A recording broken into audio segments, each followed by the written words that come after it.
अभी तक आपने सुना, सोहम संगीता की आंखों का ऑपरेशन करवा देता है, पर सोहम एक बार भी संगीता से मिलने नहीं आता। ये बात संगीता को समझ नहीं आती कि वो ऐसा क्यों कर रहा है। पर जब संगीता अपने घर को जा रही थी, तभी हॉस्पिटल में संगीता को सोहम का एक दोस्त हर्ष मिलता है। अब आगे संगीता हर्ष से पूछती, बोलिए ना, सोहम कहाँ है? वो अभी तक मुझसे मिलने क्यों नहीं आया? हर्ष उसे अपने साथ चलने को कहता, जिसे संगीता समझ नहीं पाती, पर वो कुछ पूछती नहीं। हर्ष आगे आगे और संगीता और उसकी दादी हर्ष के पीछे पीछे जाने लगती। संगीता का मन किसी आशंका से घबराने लगता। हर्ष उन्हें हॉस्पिटल में बने मोचरी में ले जाता। संगीता घबराते हुए, तुम मुझे यहाँ क्यों लेकर आए हो? घबराने की वजह से संगीता ढंग से बोल भी नहीं पा रही। हर्ष कोई जवाब नहीं देता और आगे बढ़कर एक वार्ड बॉय से कुछ कहता। तब वार्ड बॉय हर्ष की बात सुनते ही एक बेड की तरफ इशारा करता। इशारा पाकर हर्ष एक डेड बॉडी के शरीर से उसका कपड़ा हटाता और रोते हुए संगीता से कहता है, यही है तुम्हारा सोहम।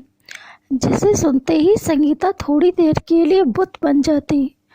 हर्ष, मेरा दोस्त, मेरा यार, मेरा भाई अब इस दुनिया में नहीं रहा।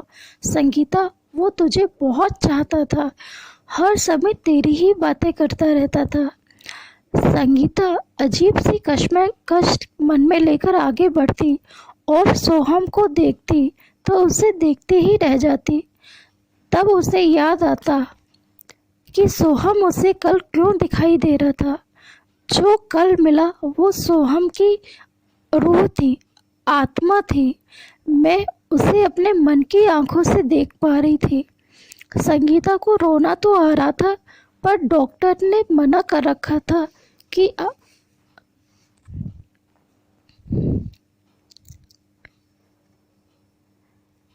क्योंकि उसका कल ही ऑपरेशन हुआ है। तब तक वहाँ डॉक्टर साहब भी पहुँच जाते। उन्हें देखते ही संगीता पूछती, डॉक्टर, आपने मुझे किसकी आंखें लगाई हैं? तब डॉक्टर बोलते, सोहम की। और पिछला याद करते हुए, 2 दिन पहले ही सोहम उनके पास आया और उसने आपके ऑपरेशन के लिए मुझसे बात की। उसने सारे पैसे भी जमा करवा दिए, हमें डोनर भी मिल गया। पर क्या? संगीता दोबारा पूछती। जब सोहम का कल बहुत ही बुरी तरीके से उसका एक्सीडेंट हो गया और जब उसे यहाँ लाया गया तब वो बहुत जख्मी था। उसका बचना बहुत मुश्किल लग रहा, क्योंकि ब्लड ज़्यादा लॉस हो चुका था। उसने मरते समय बस यही कहा कि उसकी आंखें आपको लगवा दें। ये कहकर डॉक्टर चुप हो गए। संगीता को तो कुछ समझ ही नहीं आ रहा वो क्या बोले। थोड़ी देर बाद हर्ष सोहम की डेड बॉडी की कार्रवाई करके ले जाता और उसका अंतिम संस्कार कर देता। संगीता भी अपने घर में बैठकर सोहम के साथ बिताए पलों को याद करती। तभी घर की डोरबेल बजती। दादी दरवाज़ा खोलती तो सामने हर्ष खड़ा था। हर्ष को देखकर, आओ बेटा अंदर आओ। हर्ष अंदर आ जाता। दादी हॉल में बने सोफे पर उसे बैठने को कहती। इशारा मिलते ही हर्ष सोफे पर बैठ जाता। दादी, मैं तुम्हारे लिए पानी लेकर आती हूँ। दादी पानी लेने किचन में चली जाती। थोड़ी देर में पानी लेकर आती और हर्ष को देती। हर्ष भी एक बार में ही पानी पी जाता, क्योंकि उसने ना तो सुबह से कुछ खाया था और ना ही पिया। हर्ष दादी से कहता, दादी, संगीता कैसी है?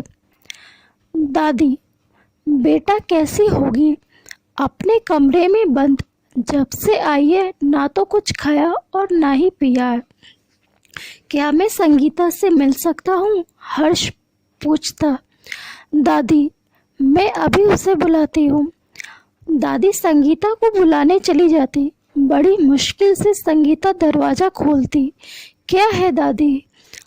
तब दादी कहती, बेटा हर्ष आया है, तुझसे मिलना चाहता है, एक बार तो मिल ले। संगीता बड़े बेमन से हॉल में आती तो हर्ष बैठा हुआ था।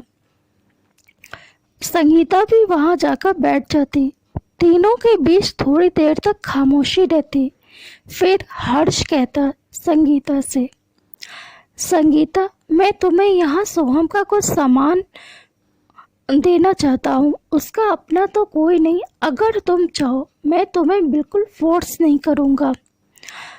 संगीता वो तुम्हें बहुत चाहता था। संगीता के मुंह से एक शब्द भी नहीं निकलता। वो अपना हाथ आगे बढ़ाती। तब हर्ष उसे एक पैकेट देता। वो पैकेट ले लेती। तब तक दादी खाना लगा लेती। दोनों का ही बिल्कुल मन नहीं कर रहा था कुछ भी खाने का, पर दादी जबरदस्ती उन दोनों को खिला देती। थोड़ी देर बाद हर्ष भी चला जाता। संगीता भी अपने रूम में आ जाती। बहुत देर तक वो उस पैकेट को देखती रहती। फिर कुछ सोचकर वो उसे खोलती। उसमें सोहम का फ़ोन था, एक बुके था और एक डायरी थी। बुके को एक साइड रखती। फ़ोन उसे चलाना नहीं आता। संगीता डायरी खोलती। पहले ही पेज पर सोहम का नाम लिखा हुआ, वो भी रेड वाले पेन से, और दूसरी तरफ एक हार्ट शेप बना हुआ था। उसके अंदर 2 एस लिखे हुए थे। संगीता समझ गई ये 2 एस क्यों लिखे हैं। आगे बढ़ती। सोहम इसमें अपने पूरे दिन का क्या किया वो लिखता था। आगे पेज पलटती जाती, तभी उसके हाथ एक स्केच लगता। उस स्केच में संगीता की ही तस्वीर बनी हुई। बहुत ही खूबसूरत बनाई थी सोहम ने। पूरी रात उस तस्वीर को देखते देखते कब संगीता की आंख लग गई उसे पता ही नहीं चला। कुछ दिन ऐसे ही बीत जाते। संगीता भी अब नॉर्मल होने लगती। संगीता ने अपने ही घर में पियानो सिखाना शुरू कर दिया।